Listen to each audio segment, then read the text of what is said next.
The Brave Archer didn't just bend the rules of kung fu cinema, it shattered them. What started as a simple wuxia adaptation turned into a film where actors broke bones for real, directors fought over creative control, and one stunt went so wrong, the lead nearly drowned on camera. These are 20 weird facts about The Brave Archer. And the bonus? A sequel so rushed, they filmed it while the first movie was still in theaters. Strap in. This legend hits hard. Number 1. Before The Brave Archer became a cult classic, it was a gamble Shaw Brothers didn't want to take. In 1977, kung fu films were flooding the market. Every studio in Hong Kong was cranking out martial arts movies, desperate to cash in on the Bruce Lee boom. But Shaw Brothers had a problem. They'd burned through their A-list directors on mediocre projects. Their stars were aging out, and audiences were getting bored with the same choreography recycled across different sets. Then someone pitched an idea that sounded insane. Adapt the legend of the Condor Heroes, Louis Cha's sprawling 900-page wuxia epic, into a single film. The studio laughed. The book had 30 major characters, political intrigue spanning decades, and martial arts techniques so fantastical they'd be impossible to film. It would cost a fortune. It would confuse audiences. And worst of all, it might flop. But director Chang Che saw something else. He saw a chance to build a franchise before franchises existed. He promised the studio he could condense the story, cast unknowns to save money, and deliver something that felt both classical and explosive. They gave him 6 months and a shoestring budget. What he gave them back changed Hong Kong cinema forever. Number 2. Alexander Fu Sheng wasn't the first choice to play Guo Jing. He wasn't even the second. Shaw Brothers wanted someone older, someone with gravitas, someone audiences already knew. They auditioned established stars, screen-tested martial artists, even considered bringing in a Taiwanese actor to broaden the film's appeal. But every audition felt wrong. Guo Jing was supposed to be naive, clumsy, earnest to the point of stupidity. He wasn't a hero yet. He was a fool learning to be brave, and no seasoned actor could sell that innocence without it looking fake. Then Chang Che remembered Fu Sheng. The 2-year-old had been bouncing around Shaw Brothers for years, playing sidekicks and comic relief. He wasn't a great fighter. He wasn't classically handsome. But he had something rare: sincerity. When Fu Sheng read for the part, he didn't try to be cool. He stumbled over his lines, laughed at himself, played Guo Jing like a kid who'd wandered into the wrong story. Chang Che hired him on the spot. The studio hated it. They said Fu Sheng lacked star power, that audiences wouldn't root for someone so goofy. But Che refused to budge. He told them, "This isn't about making Guo Jing a hero.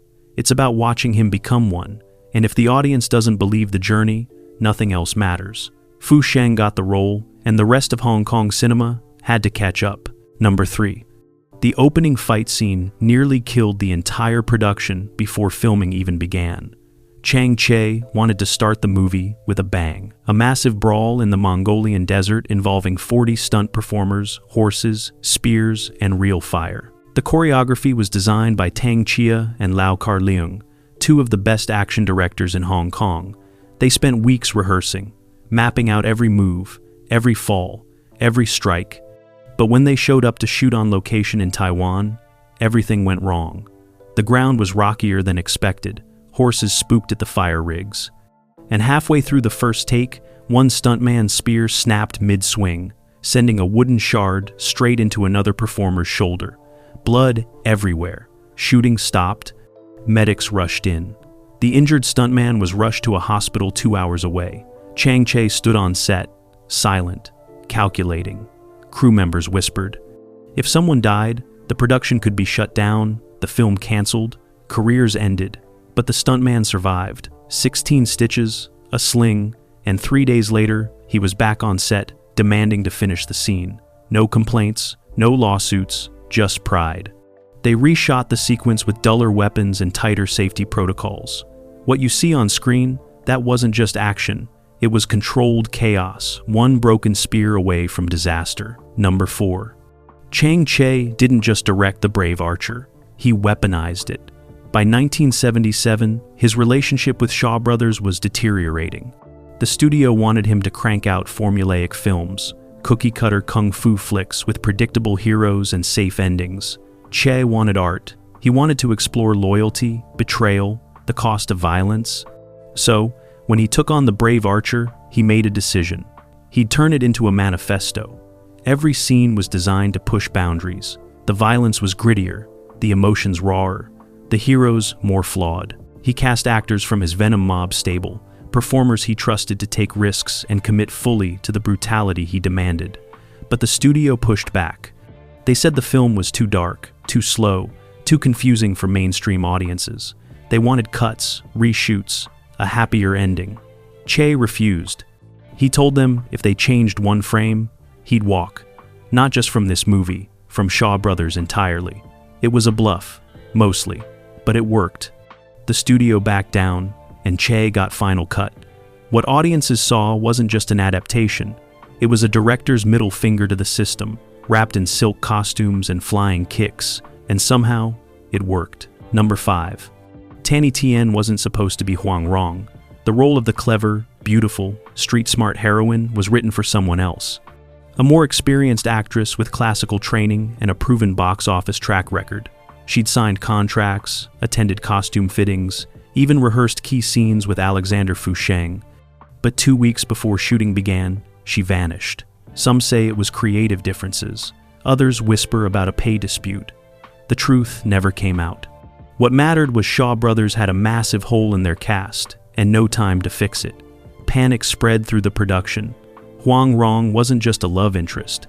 She was the heart of the story, the character who drove the plot forward, the one audiences would either love or hate. Get her wrong, and the entire film collapsed. Then someone mentioned Tanny Tien. She was young, untested, barely known outside of supporting roles in minor productions. But she had fire. When she auditioned, she didn't play Huang Rong as delicate or demure. She played her as cunning, playful, dangerous. She teased Fusheng, outsmarted the director, and made everyone in the room forget the original actress ever existed. Chang Che cast her immediately. No screen test, no callbacks, just instinct. Tanny Tien became Huang Rong, and she stole every scene she touched. Number 6. The boat scene almost drowned Alexander Fusheng, and it wasn't planned. In the film, Guo Jing escapes pursuers by diving into a river and swimming to safety. Simple enough on paper, but Chang Che wanted realism. No stunt doubles, no safety rigs, just Fusheng in full costume plunging into actual moving water. The crew scouted a location in southern Taiwan, a river with strong currents and deep pockets. They assured everyone it was safe, controlled, manageable. They were wrong. When Fusheng jumped in, the current grabbed him immediately. His heavy costume soaked through, dragging him down. He kicked hard, tried to swim toward the riverbank, but the water was faster. Crew members on shore started shouting. Someone threw a rope, but it fell short. For 30 seconds, maybe more, Fusheng was underwater, thrashing, struggling, fighting to stay conscious. Then a grip dove in, fully clothed, grabbed him, and dragged him to shallow water.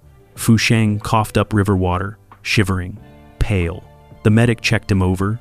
No serious injuries, just shock and exhaustion. Chang Che asked if he wanted to stop. Fusheng looked at him, still catching his breath, and said one word. Again. They reshot the scene with safety divers hidden just off camera. But what you see in the final cut, that terror in Fusheng's eyes, that wasn't acting. That was survival. Number 7. The sword fight in the bamboo forest wasn't choreographed. At least not entirely. Tang Chia had designed a meticulous sequence, 47 moves across 3 minutes of screen time. Every strike, every parry, every leap mapped out on storyboards. But when they arrived at the location, a remote bamboo grove in the mountains, reality hit. The bamboo was thicker than expected, the ground uneven, the spacing all wrong. What worked in rehearsal fell apart in practice. Actors kept clipping stalks mid-swing, tripping over roots, losing their rhythm. After 6 failed takes, Tang Chia made a call. He pulled the lead fighters aside and told them to forget the choreography. Just fight. Use the environment, make it real. And they did. What followed was 3 minutes of pure improvisation. Actors swung through bamboo, used the stalks as shields, leapt between trees, adapted on instinct. The camera crew scrambled to keep up, reframing shots on the fly, capturing chaos as it unfolded. When Chang Che saw the footage, he was furious. This wasn't what they'd planned, rehearsed, or budgeted for. Then he watched it again, and he realized something. The chaos made it better. The unpredictability gave the fight weight, danger, life. He kept every frame. What you see on screen, that bamboo forest brawl, it wasn't planned. It was lightning in a bottle. Number 8. Shaw Brothers didn't believe in the Brave Archer's box office potential. They buried it. Released it on a random Tuesday in March with minimal promotion, no premiere event, no celebrity appearances. Just another kung fu movie dumped into theaters to fill slots between bigger releases. The first weekend, ticket sales were soft. Critics were lukewarm. The studio started preparing for a quiet exit, maybe a limited international release to recoup costs, then move on. But something strange happened. Word spread. Audiences who'd seen it told friends. Martial arts fans came back for second viewings. The book's readers, initially skeptical, started showing up in droves. By week 3, box office numbers were climbing. By week 5, theaters were packed. Shaw Brothers, caught completely off guard, scrambled to book more screens, extend the run, print more promotional materials. What they'd dismissed as a mid-tier gamble turned into one of the year's biggest hits. And the craziest part? The movie didn't even have an ending. It stopped mid-story, a blatant cliffhanger designed to set up a sequel the studio hadn't approved yet. Audiences didn't care. They loved it anyway. And Shaw Brothers, finally realizing what they had, greenlit not 1 but 3 sequels before The Brave Archer even finished its theatrical run. Sometimes you don't need a studio's faith. You just need an audience that gets it. Number 9. The ice cave sequence was shot in a freezer, not a set designed to look cold. An actual industrial meat freezer. Chang Che wanted the scene to feel authentic, for breath to be visible, for actors to shiver, for the cold to be tangible. So, the production rented a massive refrigeration unit from a food processing plant, trucked in fake ice formations, rigged lights inside, and turned the temperature down to just above freezing. Then they sent the cast in wearing thin silk costumes. No thermal layers, no heating pads, just period-accurate clothing that did nothing against the cold. Actors shot their lines through chattering teeth. Between takes, they huddled around space heaters brought in from outside. Some crew members refused to enter, claiming it was inhumane, but the actors pushed through. Alexander Fu Sheng later said it was the most miserable 3 days of his career. His hands went numb, his lips turned blue. At one point, he couldn't feel his feet and had to be carried off set to warm up. But when he saw the finished scene, he understood. The cold wasn't just a backdrop, it was a character. You could see it in every frame, feel it in every breath. And that authenticity, that suffering, it made the scene unforgettable. Sometimes the best performances come from the worst conditions. Number 10. The film's composer almost quit mid-production. Chen Yong was brought in to score The Brave Archer with one clear mandate from Chang Che: make it epic.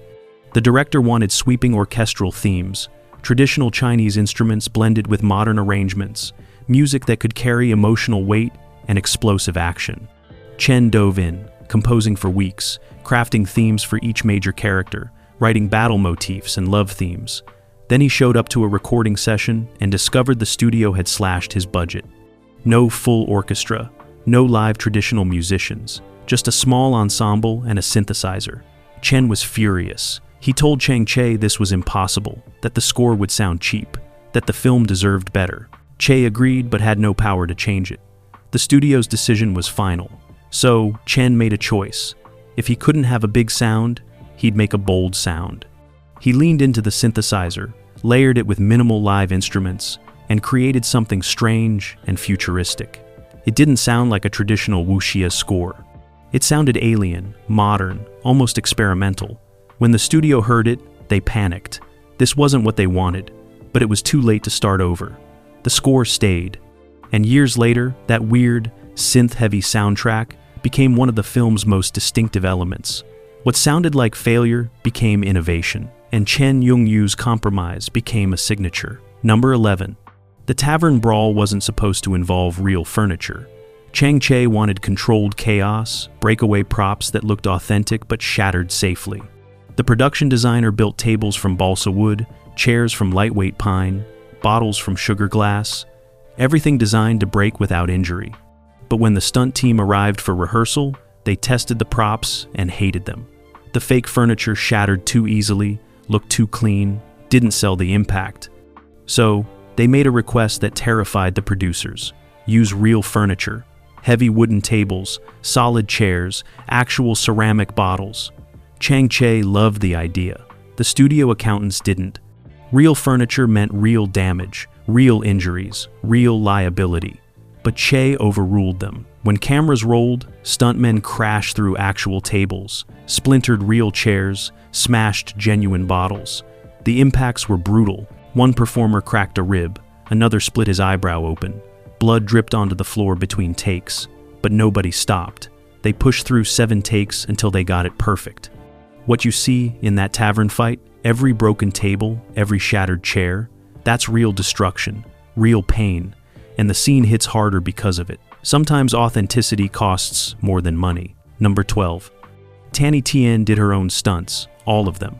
Shaw Brothers offered her doubles for the dangerous sequences, the falls, the wire work, the fight choreography. She refused every time. Huang Rong wasn't just clever with words. She was physically capable, agile, fearless, and Tien believed if the audience sensed a double, the character would lose credibility. So, she trained. Hours every day with the stunt team, learning falls, practicing wire technique, drilling fight choreography until her muscles screamed. During one sequence, she had to leap from a rooftop, grab a rope, swing through a window, and land in a roll. The wire team assured her it was safe. They'd done this hundreds of times. But on the 3rd take, the wire tensioned wrong. Instead of a smooth arc, Tien dropped hard and fast. She hit the ground at an angle, her shoulder absorbing most of the impact. The crack echoed across the set. Everyone froze. The medic rushed over. Tien's shoulder was dislocated. They popped it back in on set. No hospital, no delay. She took 20 minutes, gritted through the pain, and finished the sequence. Years later, she said that injury taught her something. Pain was temporary, but quitting, that lasted forever. Number 13. The horse stunts violated every safety regulation that didn't exist yet. In 1977, Hong Kong film productions operated in a wild west of minimal oversight. If you could film it, you could do it. And Chang Che wanted horse work that felt dangerous because it was dangerous. Riders galloped at full speed through narrow passages. Performers leapt between moving horses.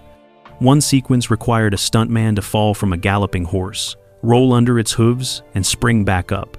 They rehearsed it twice, then shot it live. No pads, no safety harnesses, just timing and luck. The stuntman nailed it on the first take, but during a different scene, luck ran out.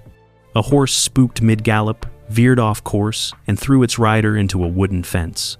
The rider survived with a broken collarbone and severe bruising.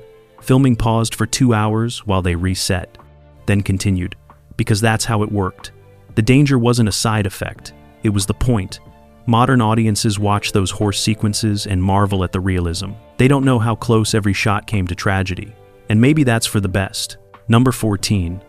The film's martial arts weren't just choreography, they were philosophy. Chang Che worked closely with Tang Chia to ensure every fighting style reflected character development. Guo Jing's early movements were clumsy, unrefined, all power, and no grace. As the story progressed, his technique evolved, became more fluid, more controlled. Huang Rong fought with cunning, using misdirection and environment rather than brute force. Each villain had a distinct style that revealed their personality. The meticulous attention to martial arts continuity was unprecedented. Most kung fu films treated fight scenes as standalone spectacles. Chang Che treated them as character arcs made physical. Tang Chia spent months developing fighting vocabularies for each character, drawing from real Chinese martial arts traditions but adapting them for cinematic impact. During production, actors trained daily, not just to memorize choreography, but to embody their character's martial philosophy. Alexander Fu Sheng studied under multiple sifus, learning different techniques to show Guo Jing's eclectic training. The result was fights that told stories without dialogue. You could watch the action sequences on mute and still understand character relationships, power dynamics, emotional stakes. This wasn't innovation by accident, it was intentional artistry. Number 15. The Brave Archer's climax was rewritten 3 days before filming. The original ending, faithful to the novel, was too quiet for Chang Che's taste. Political intrigue, emotional resolution, but minimal action. The director wanted an explosive finale, something audiences would remember. So, he locked himself in a hotel room with 2 writers, and emerged 72 hours later with a completely new ending. Massive battle, betrayals, a cliffhanger that set up the sequel. The studio panicked. This new ending required sets they hadn't built, extras they hadn't hired, choreography they hadn't rehearsed. Chang-Che didn't care. He told them to figure it out. The production scrambled. Construction crews worked overnight building a fortress set. The stunt team choreographed the climactic battle in 2 days. Extras were pulled from other productions, and somehow, they pulled it off. The new ending was shot in a frenzied 5-day sprint, with cast and crew working 16-hour days. What resulted was pure adrenaline. The original quiet ending would have disappointed action fans. This explosive finale left them screaming for more. Sometimes the best creative decisions happen under impossible pressure. Number 16. Marketing The Brave Archer required deception. Shaw Brothers knew the film's greatest strength was also its biggest weakness. It was based on a beloved novel with millions of devoted readers. Those readers would analyze every detail, compare every scene to the source material, and vocally criticize any deviation. So, the marketing team made a controversial choice. Don't mention the book. Early posters and trailers presented The Brave Archer as an original kung fu epic, carefully avoiding any reference to Louis Cha's novel. This infuriated the book's publisher and some hardcore fans. But it worked. General audiences came in with no expectations, no preconceptions, just curiosity about this new wuxia adventure. They loved it. Then, after the film proved successful, Shaw Brothers reversed course. Later marketing heavily emphasized the literary connection, drawing in readers who'd initially avoided it. The strategy was manipulative, but brilliant. By hiding the source material, they expanded their audience. By revealing it later, they legitimized the film. It was having your cake and eating it too. And in the cutthroat world of Hong Kong cinema, that kind of clever deception was just good business. Number 17. Alexander Fu Sheng hated the ending. When he first read the revised script with its cliffhanger conclusion, he didn't just disagree, he exploded. He stormed into Chang-Che's office, script in hand, demanding answers. This wasn't a complete story. Guo Jing's journey wasn't finished. The character arc hung unresolved. The audience would feel manipulated, cheated, robbed of closure. Chang-Che didn't flinch. He leaned back in his chair, lit a cigarette, and smiled. Then he told Fu Sheng the truth. That was exactly the point. They weren't making a standalone film. They were building a franchise, whether Shaw Brothers knew it or not. Fu Sheng wasn't convinced. He'd grown up watching complete stories, self-contained epics that respected their audiences enough to deliver proper endings. He believed every film carried a responsibility to satisfy, to conclude, to honor the time viewers invested. Leaving them hanging felt like betrayal, but he was also contractually obligated. No choice. No escape. So, he shot the cliffhanger ending while internally seething, delivering his lines with barely concealed frustration. Then, something unexpected happened. The film released, audiences packed theaters, sold out shows for weeks, and they didn't feel cheated. They felt electrified, energized, obsessed. Lines formed at box offices with people demanding information about the sequel. When is it coming? Where's the rest? We need more. Fu Sheng watched this phenomenon unfold with genuine amazement. He'd been completely wrong. The cliffhanger didn't frustrate audiences, it ignited them. It turned casual viewers into devoted fans, transformed a single film into a cultural movement. Years later, after the franchise had spawned multiple sequels and countless imitators, Fu Sheng admitted this was his defining lesson. This was the moment he understood modern franchise filmmaking. You don't give audiences everything. You give them just enough to crave more. It was a revelation that would define not just his career, but Hong Kong cinema for decades to come. Number 18. The film's international release was a disaster. Shaw Brothers sold distribution rights to multiple territories, confident The Brave Archer would replicate its Hong Kong success worldwide. It didn't. American distributors cut 40 minutes from the runtime, removed crucial character development, and dubbed it with bizarre voice acting that turned dramatic moments into unintentional comedy. European releases suffered similar butchering. The intricate plot became incomprehensible. The emotional stakes vanished. What remained was a choppy kung fu film that confused more than entertained. Critics in Western markets savaged it. Audiences stayed away. The international box office was a catastrophic failure. But something strange happened years later. As kung fu cinema gained cult status in the West, fans sought out the original uncut versions. They discovered what distributors had destroyed. The full film, properly subtitled, revealed depth and artistry Western audiences had never seen. Home video releases in the 1,990 seconds restored the complete version. And, suddenly, The Brave Archer found its international audience. Not through proper distribution, but through fan dedication. The film that flopped worldwide became a cult classic through word of mouth and bootleg VHS tapes. Sometimes the market doesn't determine value, time does. Number 19. Behind the scenes, Chang Che was battling his own demons. While directing The Brave Archer, he was simultaneously fighting with Shaw Brothers executives over creative control, dealing with personal financial troubles, and struggling with the realization that his style of filmmaking was becoming outdated. Younger directors were experimenting with new techniques, comedic tones, modern sensibilities. Che felt like a relic. The Brave Archer was his attempt to prove traditional wuxia still had power, that classical filmmaking could compete with contemporary trends. Every decision, every shot, every fight sequence carried the weight of his professional legacy. Cast and crew noticed. Between takes, Che would sit alone, smoking, staring at nothing. The pressure was crushing, but he never let it show on camera. He directed with absolute confidence, even when he felt none, and somehow, that internal struggle enhanced the film. The Brave Archer carries a melancholic undercurrent beneath its action and adventure, a sense that heroes are fragile, that glory is fleeting, that even legends fade. That wasn't just the story. That was Chang Che's soul bleeding through. Sometimes a director's personal crisis becomes a film's secret ingredient. Number 20. The sequel was greenlit before the first film finished editing. Shaw Brothers watched the dailies, saw box office potential, and immediately ordered Brave Archer 2. No script, no budget approved, just a demand for more content. Chang Che was exhausted but contractually bound. So, he did something unprecedented.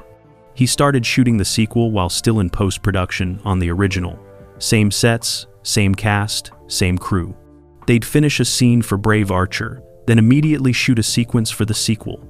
Actors would change costumes between takes, switching between films multiple times in a single day. The production schedule became a logistical nightmare. Editors were cutting footage for one film while cameras rolled for another. The stunt team choreographed fights without knowing which movie they'd end up in. And somehow, it worked. Both films were completed within months of each other, released within a year. It was insane, exhausting, and completely unsustainable. Multiple crew members quit. Several actors suffered injuries from the relentless pace. But Shaw Brothers got their franchise. 2 films for the price of 1.5 productions. And audiences got more of the story they craved, delivered faster than anyone thought possible. Bonus fact. The horse from the opening scene became a Shaw Brothers legend. After surviving the chaotic desert battle sequence, the animal was retired from stunt work and kept on the studio lot. It became a mascot of sorts, wandering the backlot between productions. Directors would pet it for luck before shooting action sequences. Actors fed it treats between takes, and according to studio legend, that horse appeared in over 30 Shaw Brothers films over the next decade, always in background roles, never in danger again. It died peacefully in 1988, outliving many of the performers who'd ridden it. The Brave Archer wasn't just a film, it was a moment when everything clicked. Chaos organized into art, danger transformed into beauty, and one underfunded kung fu movie became a franchise that defined an era. If this journey through madness made you appreciate the legends who risked everything for our entertainment, hit like, subscribe, and tell us what classic martial arts film we should dive into next. Thanks for watching, and remember, true bravery isn't about fearlessness. It's about doing it anyway.